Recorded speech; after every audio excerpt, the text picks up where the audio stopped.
Olá a todos, sejam bem-vindos ao De Olho no Mercado. Hoje é 27 de fevereiro de 2023, segunda-feira.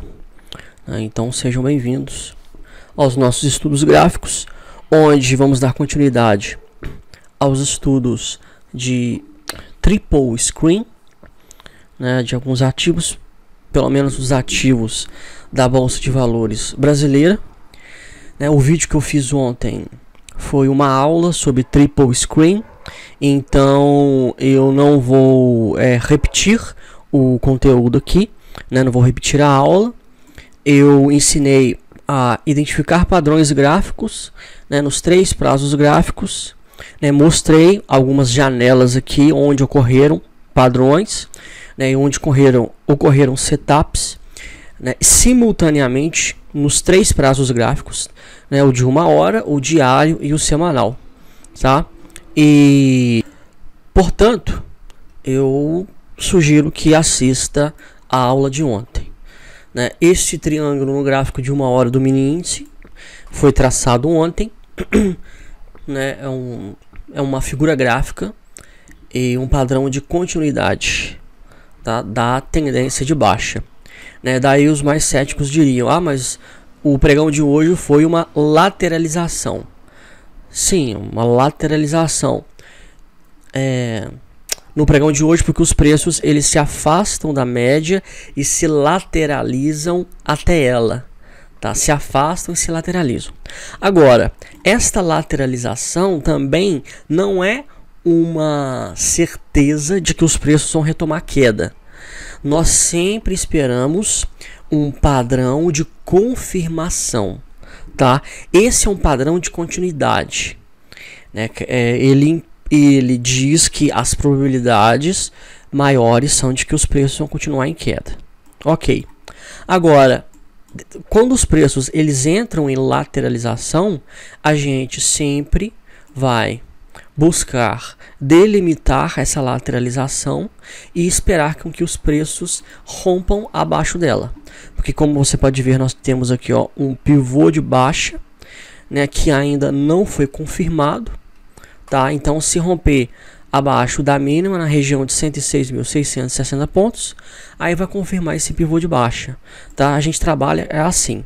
E aí você pode pegar a ferramenta preço Fibonacci, pegar aqui o início desse pivô de baixa e fazer a projeção, tá? Então, rompendo aqui nesta região, o último fundo foi quando? O último fundo foi aqui, deste candle. A mínima foi 106.660.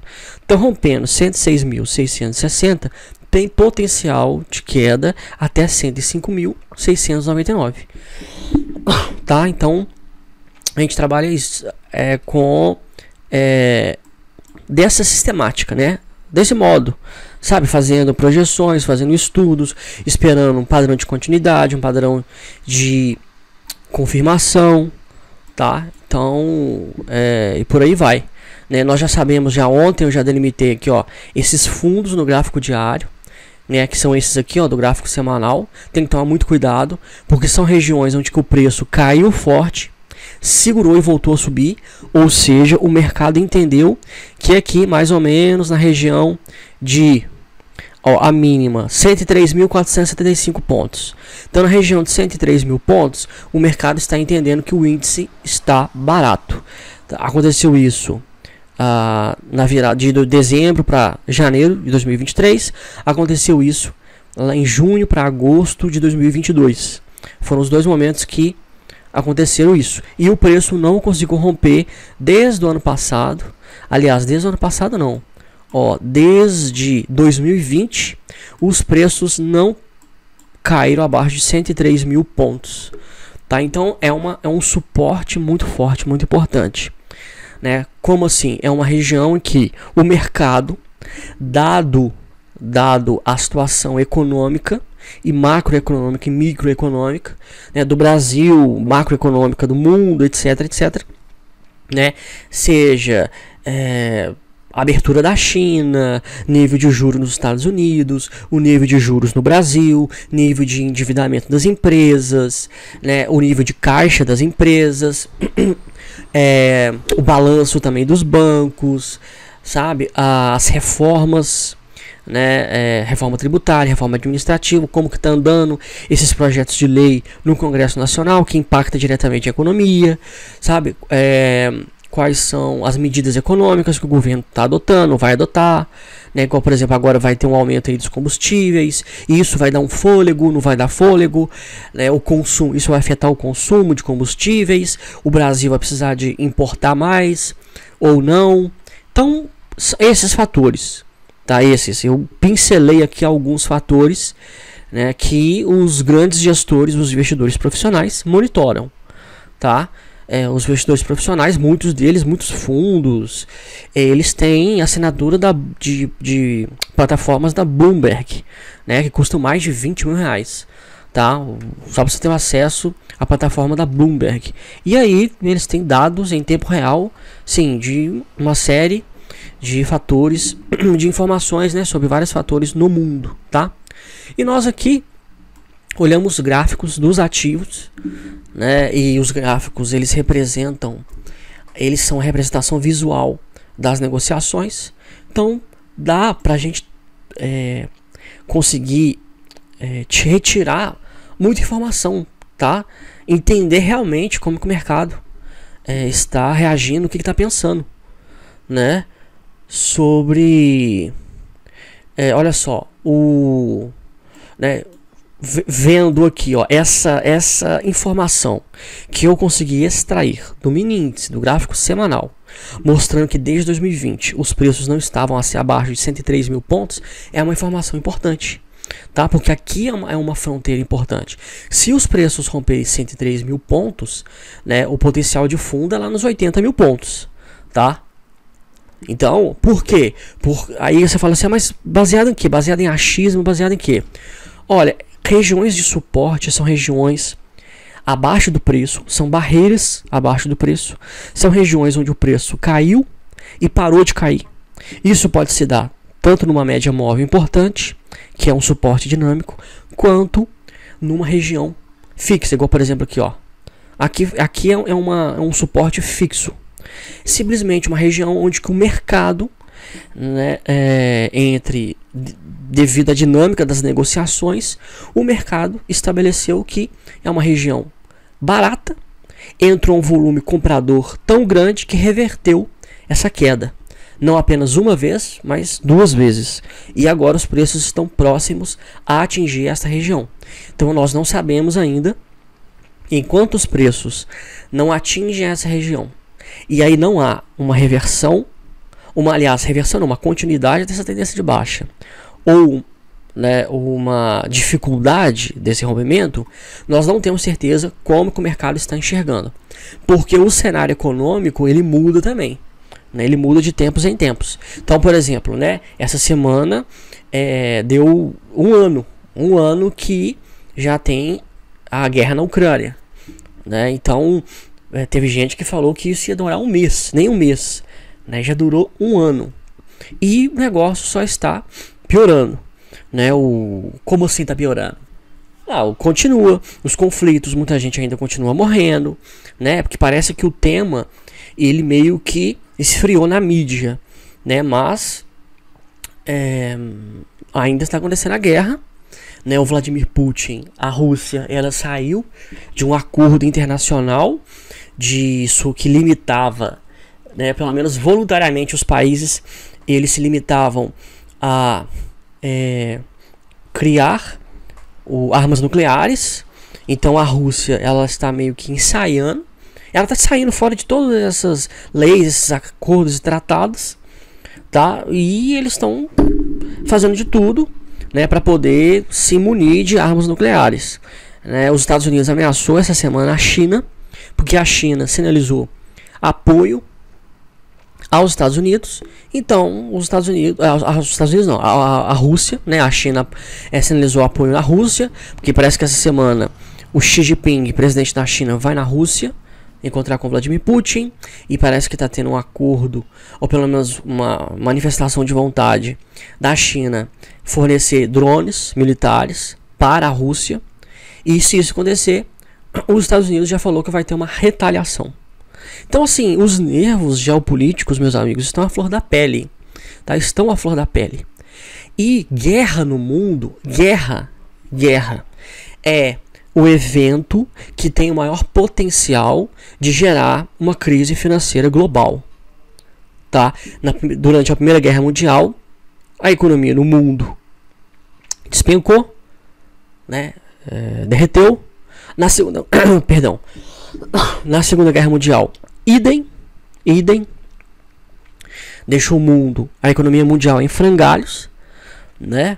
E agora nós estamos aí, né? Alguns analistas já falam que é a Terceira Guerra Mundial. Para mim, eu já venho falando isso desde o ano passado. Desde quando começou a guerra, sei lá, acho que uns 2, 3 meses depois, eu já falava. Para mim, eu já encaro isso como uma Terceira Guerra Mundial.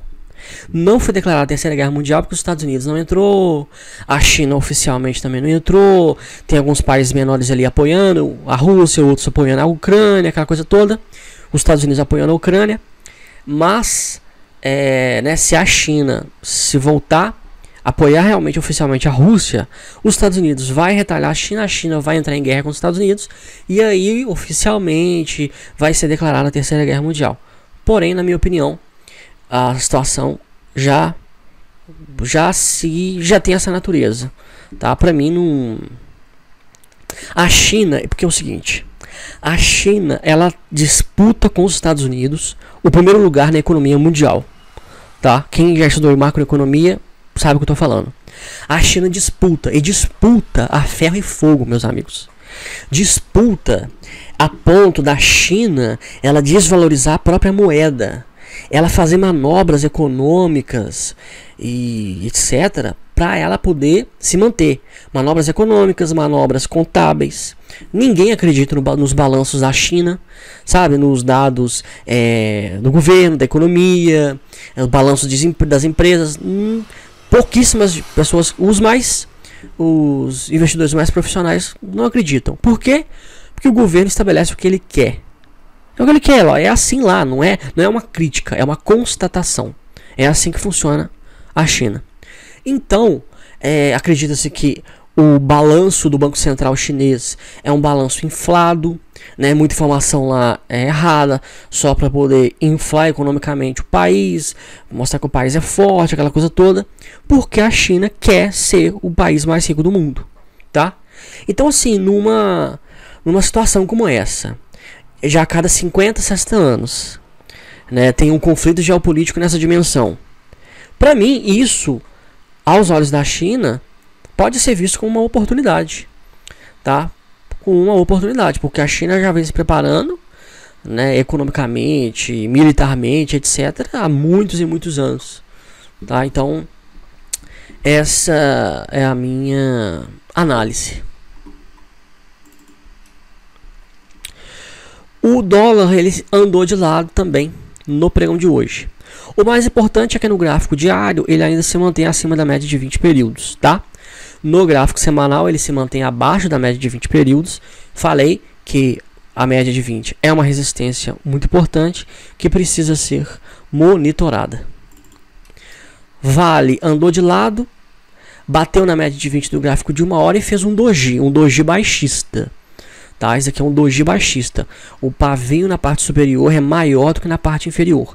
Isso demonstra que houve uma pressão vendedora maior, que onde os preços tentaram fechar aqui em cima, 85,35, não conseguiram, porque os traders conseguiram jogar esse preço para baixo e fechar com um corpo minúsculo. Tá? Então aqui indica uma força vendedora considerável. Tá? É uma briga muito grande porque o preço está literalmente sobre a média de 20 períodos do gráfico semanal. E como eu falei ontem, é a grande fronteira. Rompendo e fechando aqui embaixo é queda. O potencial de queda é muito forte. No semanal, o próximo suporte é aqui. Ó. O próximo suporte é em R$ 65. Tá, 85 tem potencial, não quer dizer que vai, mas tem potencial de cair R$ 20. Vale, tá? Então anota aí, anota.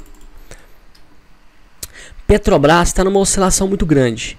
tá? Quando o papel ele cai forte, cai forte, sobe forte, sem formar pivôs, né? Ele cai forte. Quando ele cai forte, forma um fundo mais baixo, a gente espera que ele suba menos que subiu antes, forma um fundo, um topo mais baixo que o topo anterior e volte a cair. Não foi o que aconteceu, né? Aqui foi um estudo de ontem, deixa eu deletar aqui. Não foi o que aconteceu. Aí beleza, aí quando ele volta a subir, o que a gente espera? Espera que ele caia, ele forme um fundo mais alto que o fundo anterior, beleza. Aqui nós temos o início de um pivô de alta, e aí que ele suba e rompa o topo. O que ele fez? Não subiu e não rompeu o topo, voltou a cair. Aí formou um fundo mais baixo que o fundo anterior, beleza. Está sinalizando um pivô de baixa, tem que subir, bater na média de 20 e voltar a cair. O que ele faz? Sobe, rompe a média de 20 e forma um topo na mesma altura que os topos mais recentes. Tá? Agora ele cai e segura na média de 200. Está ensaiando o pivô de alta. Mas só está ensaiando, ele fica só nesse ensaio. Ele não vai. Tá? Ele não vai. E aí quando isso acontece, o que a gente faz? A gente abarca dentro, né, da figura gráfica toda a região de lateralização. Tá? E espera os preços romperem a região de lateralização. Então, e aí é o seguinte, você fala, mas se por acaso o preço vem aqui, rompe, mas volta para dentro da região, né? O que você faz? Você pega aqui a figura gráfica e você simplesmente vai passar a colocar esse topo dentro da figura gráfica. Tá? Se alargar esse suporte, se alargar essa região de suporte ou se alargar a região de resistência, você vai alargando a região de lateralização, tá? Até os preços saírem dessa região. Então, essa é a dinâmica. Vamos passar aqui pelos principais papéis do Ibovespa, em ordem alfabética. Ambev. Ambev está acima da média de 20. A média de 20 é sempre a nossa grande fronteira, tá? A média de 20 do gráfico de 1 hora e do gráfico diário, mas está muito abaixo da média de 20 do gráfico semanal, ainda em forte tendência de baixa do gráfico semanal. O ideal é esperar essa correção na média de 20. É claro que se os preços eles vão subir até a média de 20, nós vamos ter uma perna de alta. Tá? Aqui no gráfico diário nós vamos ver topos e fundos ascendentes. No gráfico de 1 hora também. Quem gosta, né, quem não liga de operar correções, o potencial máximo direcional de um preço é quando os 3 prazos gráficos estão na mesma tendência. Agora, movimentos assim, igual por exemplo aqui, ó, o papel está em tendência de baixa no gráfico semanal. Essa alta se configura tecnicamente como uma correção. Tá? Só que essa alta, ela pode ser uma pequena tendência de alta no gráfico diário e uma regular tendência de alta no gráfico de 1 hora. Tá? Só que é arriscado. O potencial de alta dentro de um movimento de correção, ele é menor e aqui há um risco maior. Porque quando você opera na direção do preço da tendência nos 3 prazos, quando os 3 prazos, semanal, diário e de 1 hora, estão alinhados, o potencial direcional é mais forte. Há um volume, tá? Porque o preço ele está, a dinâmica de negociação de curto, médio e longo prazo, ela está sendo a mesma. Então, o papel a curto, médio e longo prazo, ele está caindo ou subindo. Aqui, nós estamos a curto e médio e longo prazo, Ambev, subindo, mas a longo prazo, ainda caindo. Então, tem que tomar muito cuidado. Não é que você não pode, existe uma regra que você não pode operar, né, movimento como esse. Mas a relação risco-retorno, o nível, o grau de risco, ele aumenta. Tá? Ele aumenta nessas condições. E aí é o seguinte, e aí é você esperar um setup, tá? Um padrão gráfico surgir no prazo que você opera, seja no de 1 hora, seja no diário. Tá? E sempre tendo como referência a resistência aqui da média de 20. Né? Então, se você for entrar comprado a 13,45, 5 centavos acima do preço de fechamento de hoje, beleza, você vai conduzir a pelo menos 14,30. Tá? Você vai pelo menos conduzir o seu stop a ponto de quando chegar a 14,30 você ter um cuidado maior, porque é onde que os preços vão poder bater e voltar a cair. Pelo menos é essa região que tem o maior potencial que ocorra tal fenômeno.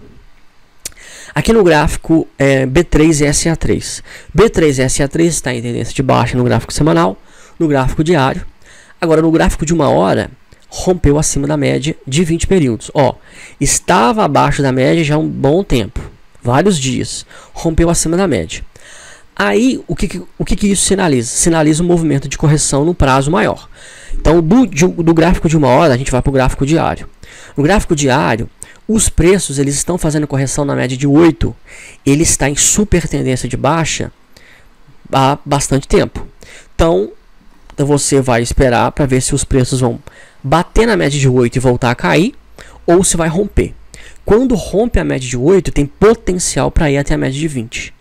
Tá? E aí, se você gosta de operar essa correção, esse movimento de correção, né, você vai para o gráfico de 1 hora esperar um setup da ponta compradora. E obviamente você vai esperar aqui também no gráfico de 1 hora formar pivô de alta, né, o DI+, a linha verde cruz ficar acima da linha vermelha, o DI-, o ADX subir, porque a força da tendência de alta aqui, ó, tem que levar os preços à alta. Pode ser que esses preços batam a 11,77 ou a 11,78 na média de 8 do gráfico semanal, ou a 12,44 e volta a cair. Pode bater qualquer dessas resistências. Nós não temos bola de cristal. Só que nós temos indicadores que nos mostram o nível de força da tendência no respectivo prazo. E isso nos dá uma direção sobre o que fazer e o que não fazer. Tá? Aqui em B3, SA3, a relação risco-retorno melhor é de venda. Né? Quando confirmou aqui, ó, esse primeiro pivô de baixa, né? Confirmou quando os preços romperam aqui, ó, e caiu aí, ó, 7,54%, tá? Então aqui na ponta vendedora, enquanto os preços estavam formando essa perna de baixa, eles também estavam em queda no diário e em queda no semanal, né? Os três prazos estavam alinhados. Agora parece que começou um movimento de correção.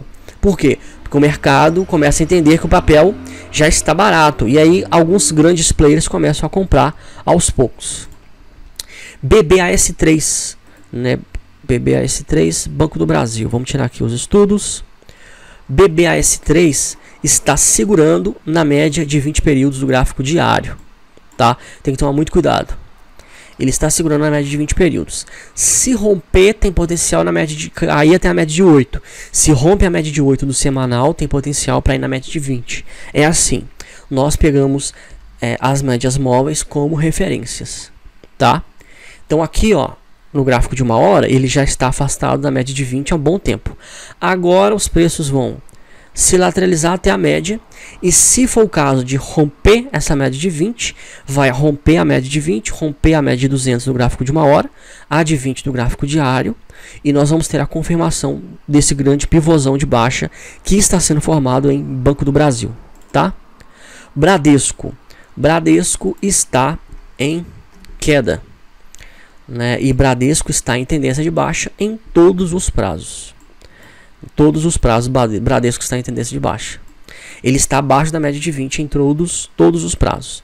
No semanal ele está oscilando numa grande lateralização, porque olha só, essa semana aqui, ó, ele caiu forte, se lateralizou, possivelmente as maiores, né, as probabilidades, elas nos indicam que vai bater na média de 20 e voltar a cair. Você pode acompanhar pelo gráfico de 1 hora, esperar essa correção na média de 20 e essa retomada da queda, tá? E tem que tomar cuidado com esse suporte aqui, ó. Esse suporte aqui, que foi a última vez que os preços caíram e o mercado entendeu que na região de R$12,63 estava barato, tá? O preço, ó, estava caindo, caiu lá de 15 e tanto até 12,63. Aqui entrou uma força compradora tão grande que impediu os preços continuarem em queda. Subiu, tá retomando a queda. Tem que ver esse teste desse suporte, tá? Então é isso. A gente sempre trabalha com a dinâmica das médias móveis, seja as médias móveis se comportando como suportes, resistências dinâmicos, e os suportes e resistências fixos também, tá? BOVA11 é o ETF do Ibovespa. Vamos tirar aqui também os estudos. BOVA11 é o ETF do Ibovespa, está baixista no gráfico semanal, está baixista no gráfico diário, abaixo da média de 20, e está baixista no gráfico de 1 hora. Aqui, no gráfico de 1 hora, caiu, se lateralizou, se retomar a queda e romper esse fundo, vai confirmar esse pivô de baixa, tá? E deve seguir em queda, pelo menos na região de suporte desse fundo aqui, ó, do último fundo, tá? Em BOVA11. Próximo papel em ordem alfabética que compõe o Ibovespa é o Itaúsa, ITSA4, baixista no gráfico diário, baixista no semanal e baixista no gráfico de 1 hora. O potencial de queda. Todos os 3 prazos estão com a tendência alinhada, é só esperar o setup. Tem que esperar um setup ser formado no gráfico de 1 hora, ou no gráfico diário, ou no semanal, tá? Alinhou, tá tudo alinhado? Beleza, agora é o momento de aguardar a formação de um setup. No meu curso Fundamentos de Análise Técnica, eu ensino com vários setups. YouTube está baixista no semanal, no diário e no gráfico de 1 hora. Tem que esperar, ó, essa correção na média de 20, a retomada da queda no gráfico de 1 hora e os preços não continuarem abaixo da média de 200, tanto do gráfico de 1 hora quanto do gráfico diário. Se continuar abaixo da média de 200, tem potencial de queda. Qual é o próximo suporte importante? Média de 200 do gráfico semanal, em 22, 23 e 40. Tá? Que coincide com o último fundo. O último fundo aqui. Esse é o potencial de queda de YouTube. Eu falei de Petrobras. Vamos falar de Suzano. Suzano está em lateralização, ó, literalmente em cima da média de 20 do gráfico diário, né, numa região em que está brigando desde janeiro. Então, Suzano está em movimento lateral, tem que esperar sair dessa região aí de lateralização, tá? Esse é o último papel, mais importante. Vamos aqui olhar o ETF das ações de Small Caps, Small 11. Small 11 também totalmente alinhado, é em tendência de baixa.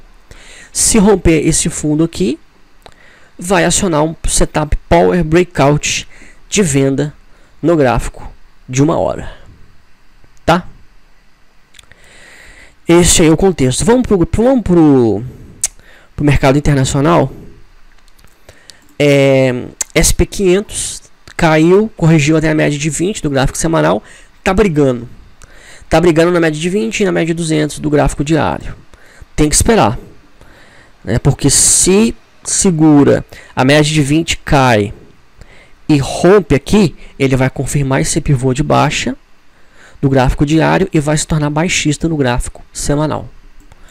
Já se segurar, não conseguir romper essas médias e voltar a subir, tem que esperar a formação de um pivô de alta aqui no gráfico diário para operar na ponta compradora, tá?